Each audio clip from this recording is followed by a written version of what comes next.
My talk today will be on evolution and design arguments, which is a topic that I've spent a lot of time thinking about as a Christian theologian and philosopher of religion, and as someone who's been working in the science and religion questions. Of course, there's always a bit of risk in talking about such interdisciplinary questions, and I'm gratified to have also biologists and physicists here. I think these questions are too important to be left only to the biologists, and also all of these questions are not only biological, which relate to evolution, but there's also theological and philosophical questions. So we theologians also have to dare to say something about this. Some of my previous work can be seen here. So Ante already mentioned my book, The Compatibility of Evolution and Design, where I try to develop an argument for and a kind of evolutionary design argument and analyze the objections. And then right now, very soon in the next few weeks, we're coming out this edited volume on design discourse in Abrahamic traditions, history, metaphysics, and science. So this volume basically takes quite a broad look at the whole history of the idea of design, starting with the pre-Christian philosophers and Philo of Alexandria, the Jewish philosopher, then going on to the Christian church fathers, the medieval Muslim and Christian and Jewish thinkers, and then all the way to modernity and the fine-tuning arguments and the debates over evolution. So I find this one of the most interesting topics in science and religion, one of enduring relevance, one that people on the everyday level are also interested in. And in fact, it's quite cross-cultural. In this volume edited by C. Mackenzie Brown on Asian religious responses to Darwinism, he also delineates three different challenges or questions raised by evolution to religion, which are these three. Was the development of life without plan or purpose? Is evolution amoral or contrary to divine moral order? And is humankind not unique physically or spiritually? He says that some of these questions are not quite as universal as the others. For example, perhaps some of the Eastern religions might not emphasize the uniqueness of humanity to as great a degree as the Abrahamic religions of Christianity, Judaism, and Islam. But on the other hand, also in these religions, there's all three of these are present, and Mackenzie Brown says that actually the most universal of these is the first one. Was the development of life without plan or purpose? Is there a kind of heavenly order or divine plan to the universe somehow? And does evolution somehow conflict with this? Oh, that's the most universal and most fundamental concern worldwide in quite a lot of different religions today. And this is actually what my research focuses on. And is there really a conflict? And is the conflict necessary? So this idea of divine revelation in creation, I think, also has quite ancient roots in Christianity. Quite often we only talk about William Paley at the turn of the 19th century and Charles Darwin's critique of Paley's argument, but actually we can already find the argument in the early Christian church fathers, for example, in the work of Athanasius, the great defender of the Nicene Creed. Against the Gentiles, he writes that since there's everywhere not disorder but order, proportion and not disproportion, not disarray but arrangement, and that in an order perfectly harmonious we must infer and be led to perceive that the master that put together and compacted all things and produced harmony in them. Although he not be seen with eyes, yet from the order and harmony of things contrary it is possible to perceive their ruler, arranger, and king. Athanasius defends this also with a number of analogies. For example, he states that we quite obviously can see when we notice a statue that the statue must have a sculpture, and the human form, of course, is far more marvelous than any statue. So, of course, the human form also must have a creator. When we observe a city where the inhabitants are ruled by some sort of laws and order, we infer that there has to be some sort of a governing king to that city, or some governing laws at least. which rule it. When we observe an army moving in some kind of ordered direction, or we observe a musical composition, then there must be some kind of design. And therefore, says Athanasius, far more also in the case of the universe must there be wisdom behind it. So this is an ancient argument. And of course, Athanasius' examples of it are not the same as we might use later. The science of today was quite different, but still we can see that some kind of idea of design is there. And it's quite a general idea, of course. It's not dependent on just biology. There's quite a lot of order that evolution doesn't address at all. So we shouldn't think that everything depends on the evolution debate at all. But quite a lot of people do think the evolution has quite a lot of effect. For example, Michael Ruse, well respected in the science and religion community, and who generally thinks that evolution and religion are compatible, nevertheless argues that Darwinism does impact the argument from design. He says that in the post-Darwinian world, nature does not sing anymore of its creator. Before Darwin, all of nature, all of the birds and all our own form was constantly singing of the creator. You only had to look at this order and immediately be led to God. But Darwin sort of stopped this song from reaching up to its creator and instead explained it by way of natural selection and mutation, and therefore meaning has been drained from the world, all is laid on faith. We can still believe in a creator, but it's going to be only due to divine revelation. Well, Ruse doesn't believe in the divine revelation. He's an agnostic, but he thinks it's still possible. It's just that you have to make a leap of faith in a way that wasn't necessary before Darwin. Now, I think Ruse isn't quite right, even if we grant him the point of evolution, because of course there's quite a lot of other reasons to believe in a creator besides biology. But still, the idea of what did evolution do to biology? Did evolution somehow reduce the strength of the song of creation? Is interesting. Now, in my work, I have focused quite a lot on retrieving one early 19th century perspective, an early evolutionary perspective, which says that actually evolution didn't do much against design. I've tried to look at this perspective and see whether it can be still defended today.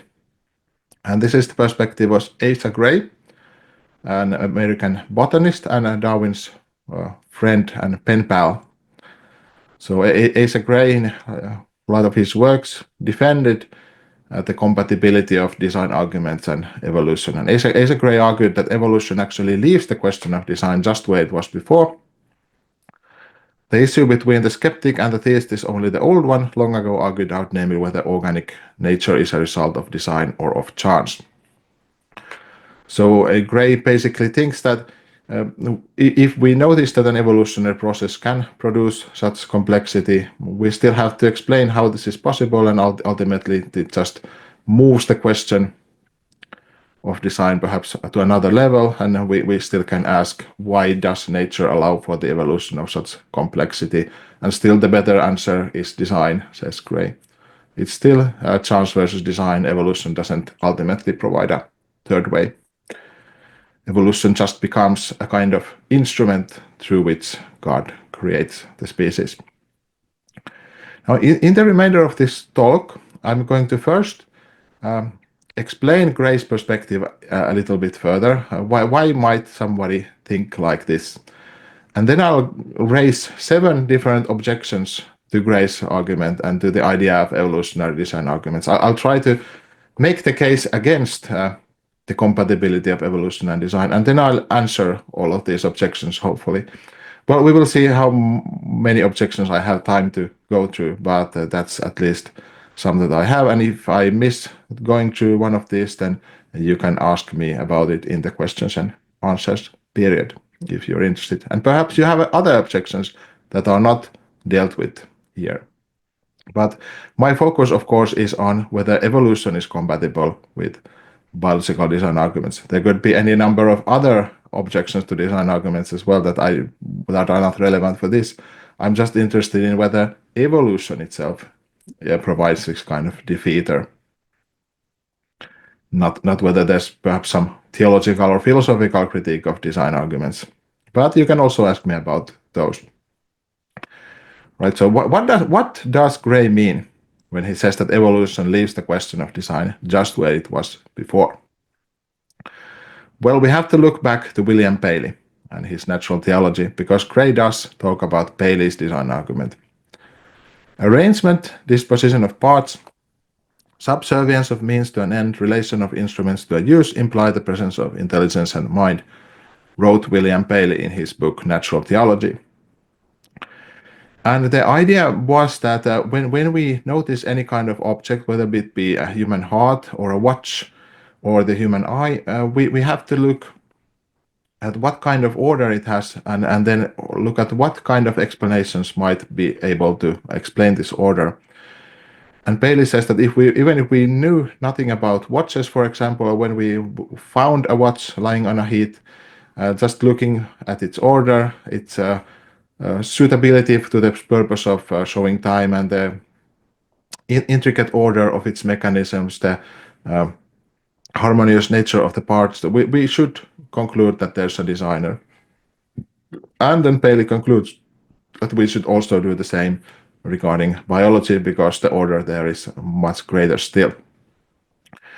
Now, the classic Darwinian objection, of course, is that we don't require a designer because we have the mechanism of mutation and natural selection and other Darwinian mechanisms which have since been proposed. But Asa Gray's basic question is that, well, let's grant all that. Let's say that evolution by natural selection can produce this kind of order. This just leaves the further question. If evolution produces this kind of order, then is it more likely that nature was designed to produce such evolution, or that nature was not designed to produce such evolution? And Asa Gray says that, well, at this level, then we have the question of chance versus design. So it kind of goes back to that. And then Gray argues, of course, here for option B, that nature was designed to produce evolution, and that's what I focus on here. Now, to support this point, Gray made a number of analogies to argue that actually designers can indeed operate through indirect means, and we can also detect that. For example, he mentions the train's steam engine, the high-top technology of his day, to show that just when you study the mechanics of the train, you don't need to mention the engineer. You just need to talk about how the steam makes the gears move. So mentioning the engineer is not needed to explain the operation, but only the origin of the order, or only its teleological nature in the end. So in the same way, Gray argues that we can also have this kind of levels of explanation in nature. We can talk of evolution as the kind of mechanics through which biological complexity comes about, but then we also need an ultimate explanation for the origin of this order and for its functioning. Another analogy is the mechanical loom, another high top-tier technology of his day. When a person of his day was to look at a piece of cloth, for example, a shirt, the natural conclusion would be to say that this must have been handcrafted, sewed by a person with thread and needles, and perhaps a loom where you operate it by hand. But they had also invented a mechanical loom where the process was automated.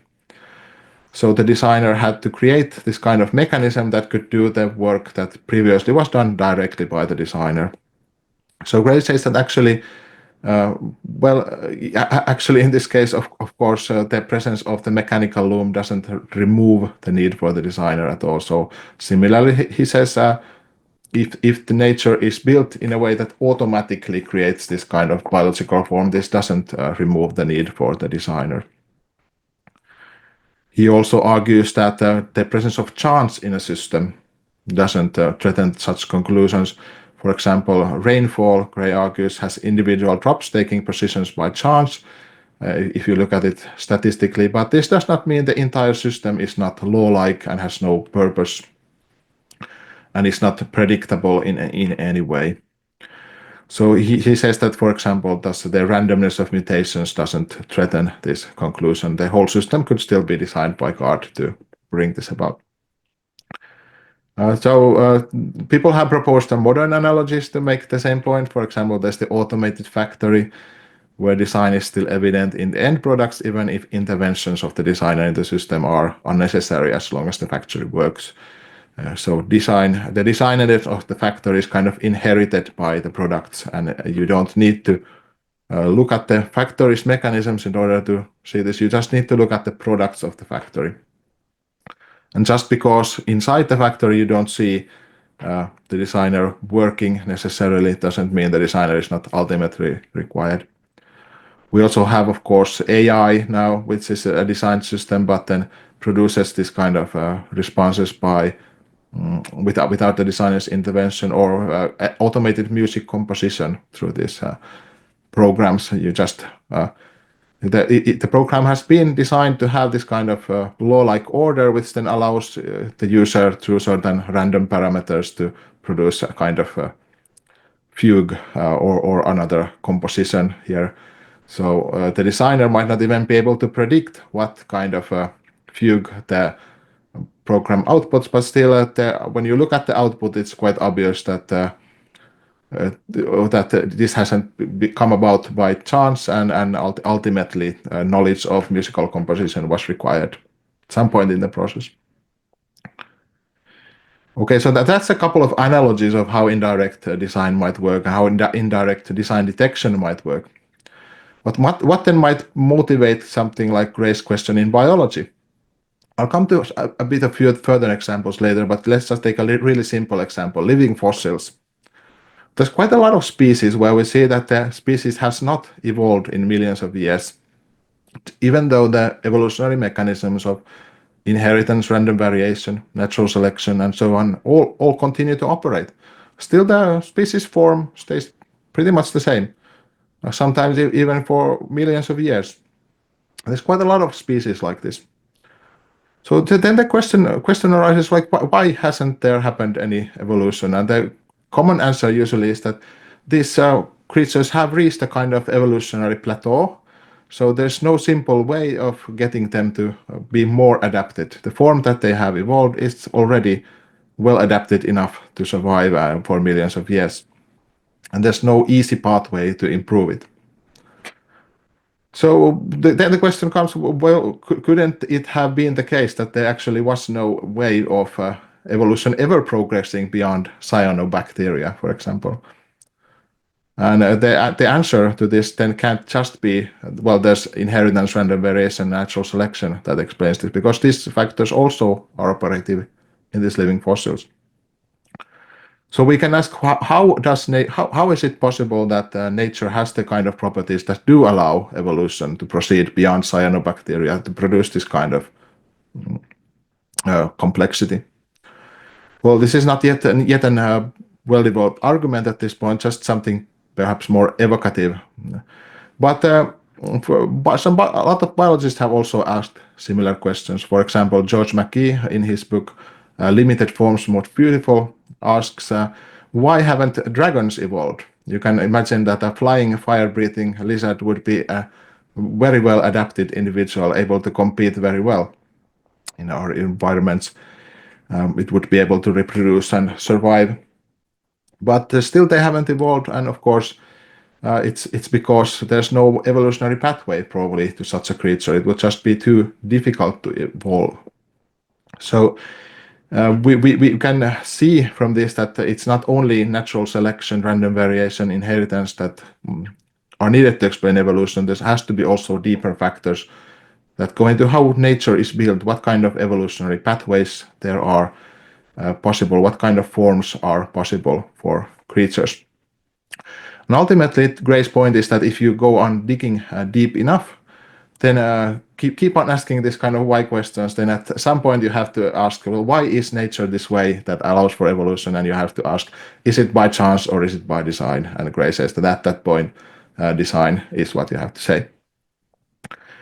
Another way to make this observation is through looking at genetic algorithms.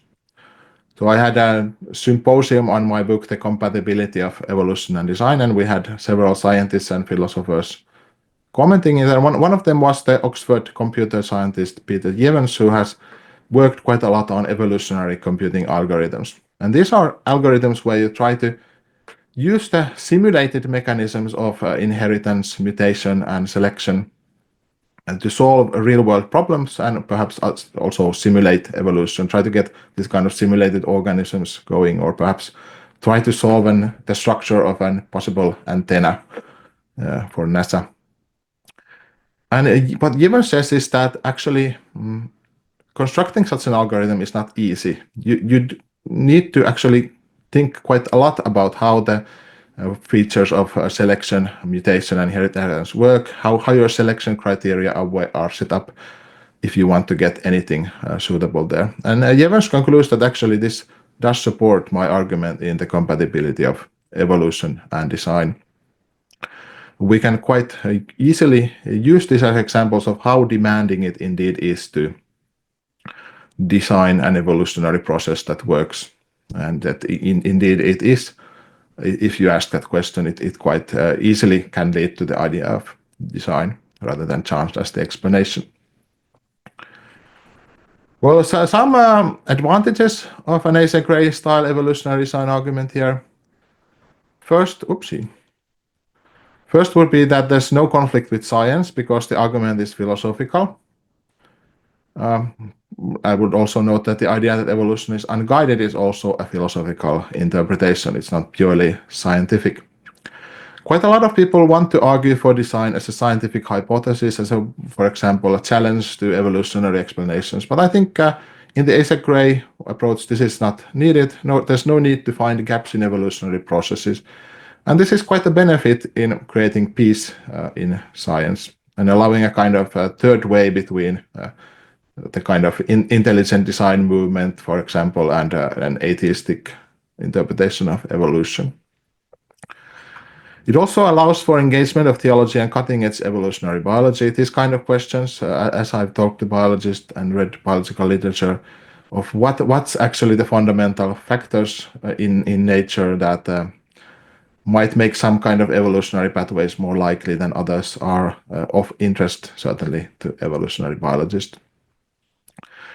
Finally, this argument also addresses the question of how natural explanations and religious explanations relate generally. And this is, even if you are not interested in the specific question of evolution and design, it's still an interesting question overall, because there are many other cases also where we have to think of how natural explanations and religious explanations are related.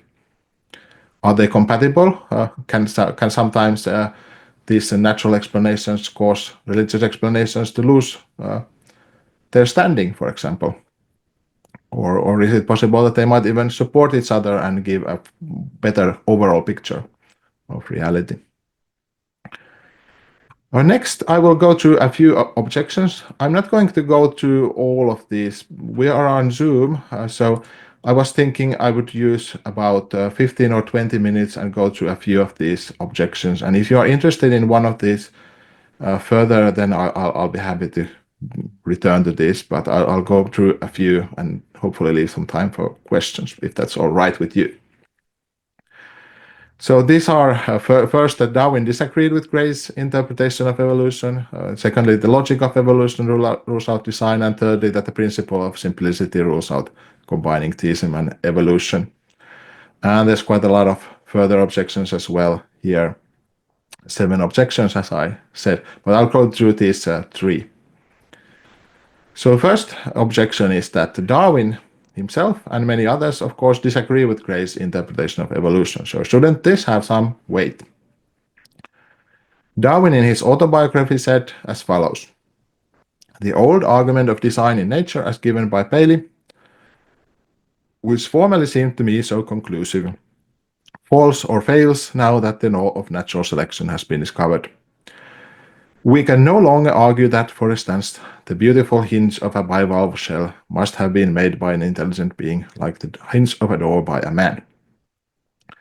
Darwin had quite a long correspondence with Gray about the idea of design, and Darwin struggled with the idea of design. He has points in his letters and in his career where he argues that, on the other hand, I can't really imagine that this whole thing, this whole cosmos and human nature came about by chance. But on the other hand, I also can't imagine that God is directly responsible for all of its features. And he also argues that, in some way at least, evolution does undercut design arguments. Well, what do I say in response? First, I say that people are not necessarily correct about the philosophical interpretation of their theories.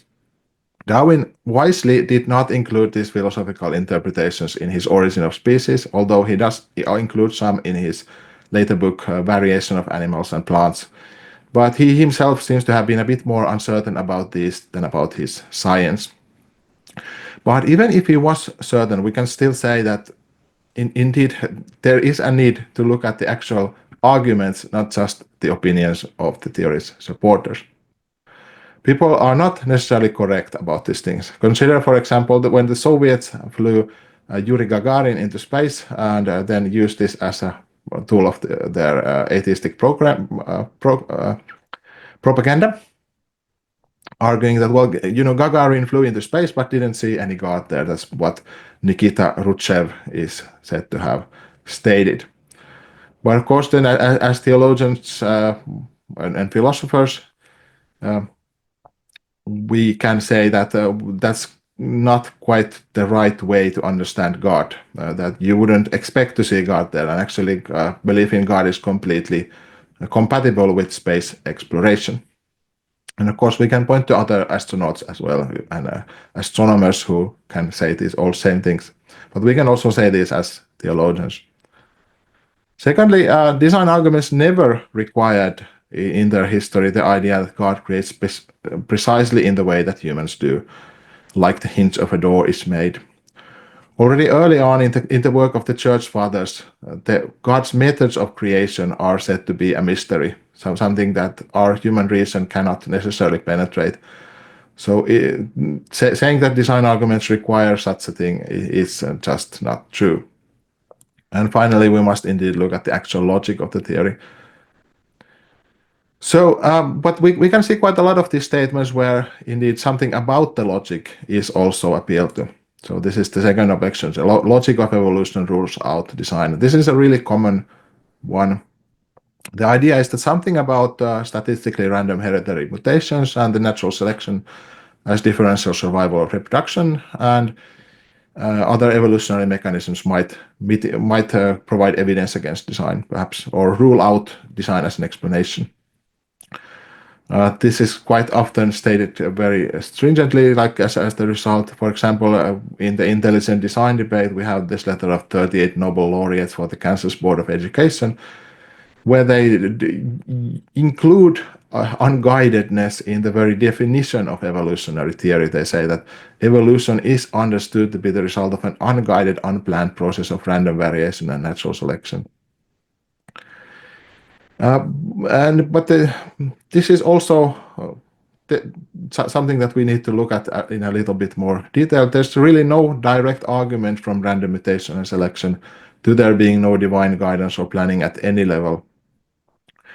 There's also no contradiction between statistical randomness and divine providence. This was also already discussed in the Middle Ages, that we have events that appear to be random, and these are also, insofar as they are random, they are included in God's providence. They are random because God ordained them to be random in a sense. I would argue that actually whether there is some kind of design behind random variation, natural selection, and other evolutionary mechanisms is ultimately not a question that can be answered through biological research in itself.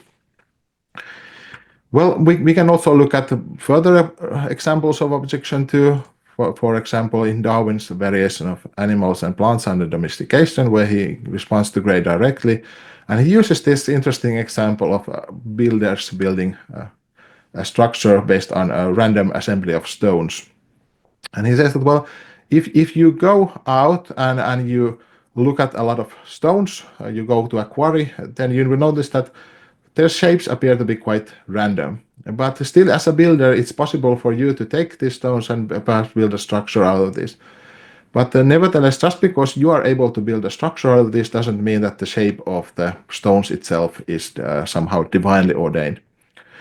And then he goes on to say that, well, actually, in the same way, when we look at how natural selection operates, we can see that it's operating based on these random variations, which are not in themselves something where we can perceive design.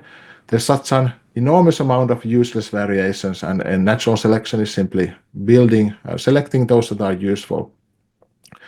So Darwin says that that the idea of divinely guided mutations is not just useful here. It's no more useful than in the idea that God provided the shape of these stones. So if mutations were divinely guided also, then natural selection were no longer needed. If all the stones just happen to have the right kind of shapes, then you would not need to spend so much effort picking the right kind of stones. Similarly, if mutations were guided, then natural selection would not be required to select them. They would just end up guiding evolution through that way. So Darwin says there's an explanatory competition between natural selection and design in the form of guided mutations. But of course, this is quite a limited argument because this would at most show a competition between guided mutations and Darwin's view of evolution. Secondly, we would say that God can direct evolution in many other ways as well. For example, by planning out what sort of biological forms and evolutionary pathways natural selection can find. Well, that's so much for this objection. Of course, there would be much more to say, but that's just an example. On objection 3, there's no need for two explanations. So if evolution or creation is true, this would eliminate any need for the other.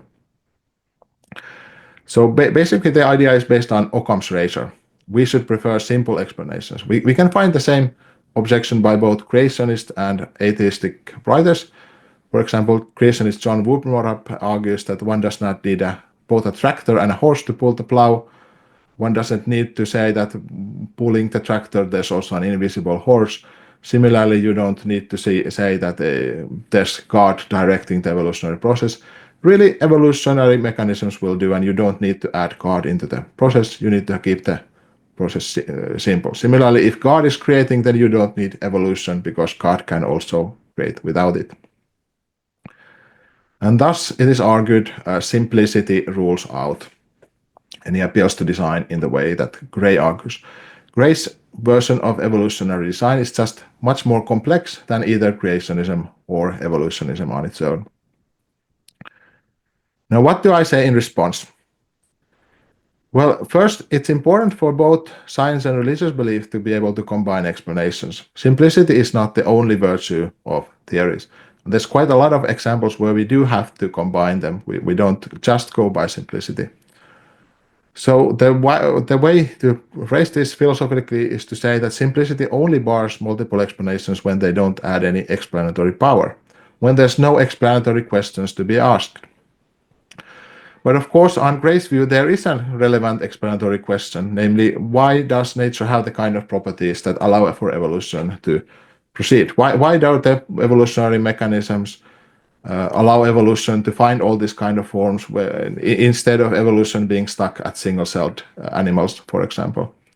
And ultimately, Gray says that when you dig deep enough, then you have to ask whether it's by chance, is it by necessity, is it by design? And then you have to say that design is the best explanation of this, he argues. There's a recent book which I also participated in called Conjunctive Explanations in Science and Religion, and there's another volume also on conjunctive explanations in science, only where they present quite a lot of these kind of examples. But I'll give a few examples from both theology and from science. So I'll start with theology since I'm a theologian. So we can find quite a lot of biblical material where we find God working through nature, or at least if we add a little bit of science there, we have to see it. So we have God establishing the laws of heaven and earth. Of course, they don't have the laws of nature in the modern sense in view here, but this is how it has been quite often applied. It was theists in the Middle Ages who came up with the idea of laws of nature in the modern sense. and who argued that there has to be some kind of lawgiver, so that all in nature is not directly created by God as a kind of occasionalist viewpoint, but God actually sets up a system of laws, and this is not somehow in contradiction with creation. It's not so that it would be just be more simpler to say that there's only these laws and therefore there's no need for God. Similarly, the psalmist says, "You knit me together in my mother's womb." Acts argues that God gives us rain from heaven and fruitful seasons. Even some miracles are said to happen through natural causes. Signs of covenant, God made the stars as well, which is now thought to happen through predictable physical processes, through the way nature is set up. So it's not that we have only evolution as a kind of example where we have to somehow combine evolution or natural explanations and theism. It's really quite central in a lot of ways. It also has to be accepted by creationists that this kind of combination is needed. So everyone who wants to defend this kind of explanation needs to have some kind of answer to this problem of simplicity. And of course, there's quite well-established models for this done already in the Middle Ages and developed further in the scientific revolution and in contemporary discussion. But also when we look at science itself, including evolutionary biology, we also see the virtue of combining explanations. Witness, for example, the added explanatory mechanisms proposed in the extended evolutionary synthesis, where we give up the idea that natural selection and mutation are the only explanations we have, or at all kinds of mechanisms of evolutionary developmental biology, epigenetic evolution, neutral evolution, all kinds of factors.